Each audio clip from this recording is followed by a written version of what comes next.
नमस्कार, मी तनया. न्यूज अनकटमध्ये तुम्हा सर्वांचं स्वागत. दिवसभरातील महत्त्वाच्या घडामोडी पाहणार आहोत. मात्र त्याआधी नजर टाकूयात काही महत्त्वाच्या हेडलाईन्सवर. मलठणमध्ये ढोल ताशांच्या गजरात शिवजन्मोत्सव मिरवणूक संपन्न. अक्षय तृतीयेनिमित्त बाजारपेठ सजली. आंबे आणि मातीच्या माठांना मोठी मागणी. मटण नीट शिजलं नाही या क्षुल्लक कारणावरून पत्नीची आत्महत्या. आणि जालन्यात 20 वर्षीय विवाहितेवर वारंवार अत्याचार. आता पाहूयात बातम्या विस्तारानं. शिवजन्मोत्सवाच्या निमित्तानं दौंड तालुक्यातील मलठण गावात भव्य आणि दिमाखदार मिरवणूक मोठ्या उत्साहात काढण्यात आली आहे. ढोल ताशांच्या गजरात, लेझिम पथकांच्या तालावर आणि आकर्षक देखाव्यांनी सजलेल्या या मिरवणुकीनं संपूर्ण परिसर दणाणून गेला होता. यावेळी छत्रपती शिवाजी महाराजांच्या पुतळ्याचं विधिवत पूजन करून अभिवादन करण्यात आलं. मिरवणुकीत शिवरायांच्या वेशभूषेत लहान मुलांनी सहभाग घेतला असून महिलांनीही मोठ्या संख्येनं उपस्थिती लावली आणि कार्यक्रमाची शोभा वाढवली आहे.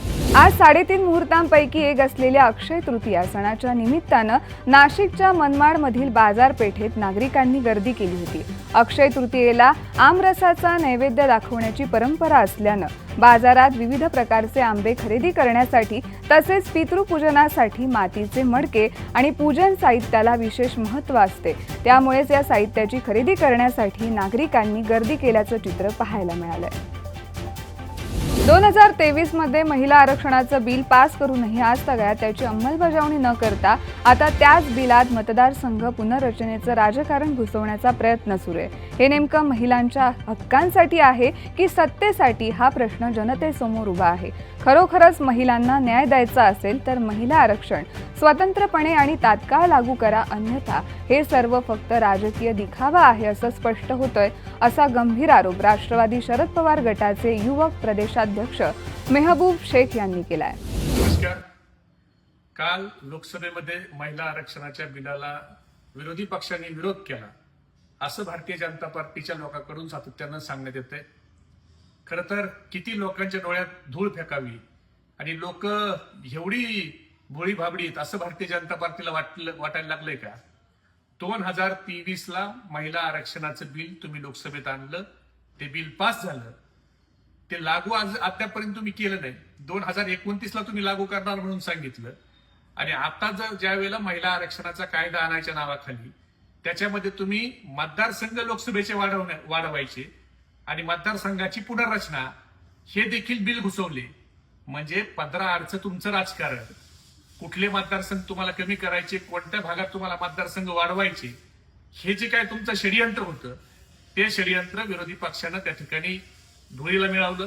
म्हणून तुमची तिळपापड त्या ठिकाणी व्हायला लागले.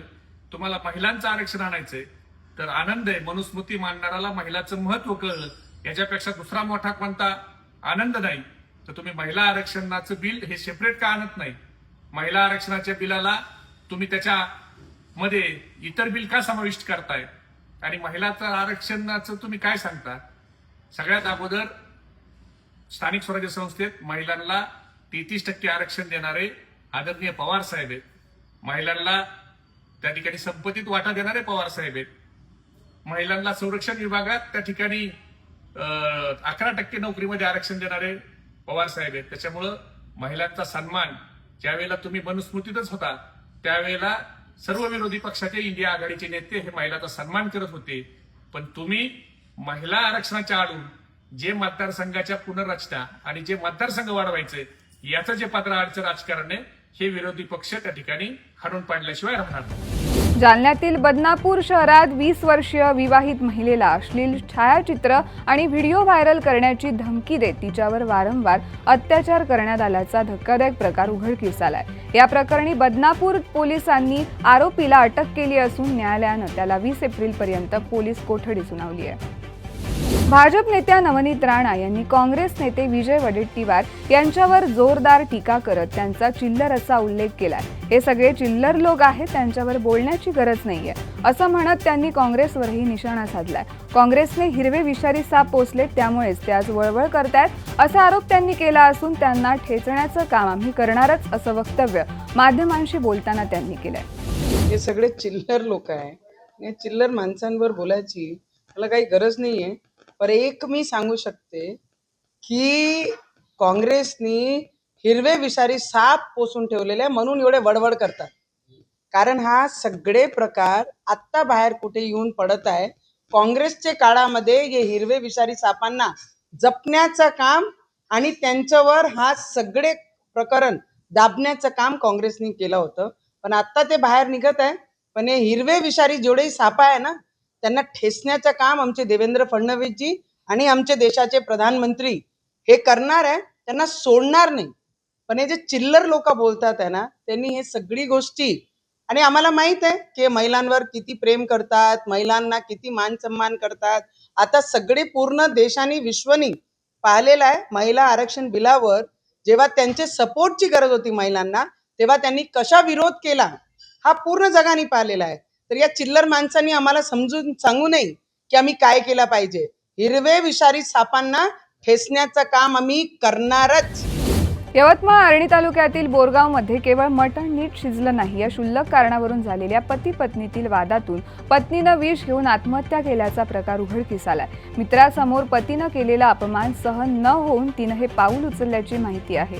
चेतना मनोज जाधव असे या मृत महिलेचं नाव असून पती पत्नीत झालेला हा वाद केवळ स्वयंपाकापुरता मर्यादित नव्हता, तर त्यांच्यातील जुने वादही चिघळलेत. चेतनाचे मामा मनोहर राठोड यांच्या तक्रारीवरून पोलिसांनी चेतनाचा पती मनोज जाधव याच्यावर आत्महत्येस प्रवृत्त केल्याप्रकरणी गुन्हा दाखल करून त्यास अटक करण्यात आली आहे. बोरगाव दाबडी जे गाव आहे तिथं पती पत्नीचा वाद झाला होता. पतीने चिकन आणून दिलं आणि आपल्या मित्राला जेवायला बोलवलेलं होतं. ते चिकन अर्धवट शिजलं या कारणावरनं पतीने त्याच्या पत्नीला आपल्या मित्रांसोबतच थोडंसं रागवलं आणि यापूर्वीसुद्धा त्यांचे बरेच दिवसांपासून वाद चालू होते. त्या कारणावरून त्याच्या पत्नीने पॉयझन घेऊन आत्महत्या केली आणि पत्नीचे जे काही नातेवाईक होते त्यांनी तक्रार दिल्यावरून पतीविरुद्ध 306 आत्महत्येस प्रवृत्त करण्याचा गुन्हा दाखल केलेला आहे. तपास चालू आहे. जालन्याच्या देरगाव येथील वनविभागाच्या जंगलात एकाचा खून झाल्याची धक्कादायक घटना उघडकीस आली आहे. या घटनेनं परिसरात खळबळ उडाली असून कैलास पवार असं मृत व्यक्तीचं नाव आहे. अज्ञात व्यक्तीनं कैलास पवार यांना दरेगाव येथील जंगलात नेऊन त्यांची हत्या केली आहे. घटनेनंतर संशयित आरोपीला छत्रपती संभाजीनगर येथून ताब्यात घेण्यात आलंय. शिरूर कासार तालुक्यातील वारणी गावात सुरू असलेल्या सप्ताहाच्या कार्यक्रमादरम्यान 2 गटांमध्ये तुफान हाणामारी झाल्याची घटना घडली आहे. बदला घेण्याच्या उद्देशाने बाहेर गावाहून लोक आणून मारहाण केल्याचा आरोप गावकऱ्यांकडून करण्यात येतोय. रात्री उशिरापर्यंत राडा सुरू असल्याची माहिती समोर आली आहे. दरम्यान शिरूर पोलीस स्टेशनमध्ये दोन्ही गटांविरुद्ध गुन्हे दाखल करण्यात आले असून पोलिसांकडून पुढील तपास सुरू आहे. या बातमीसह वेळ झाली आहे इथेच थांबायची. तोपर्यंत पाहत राहा न्यूज अनकट.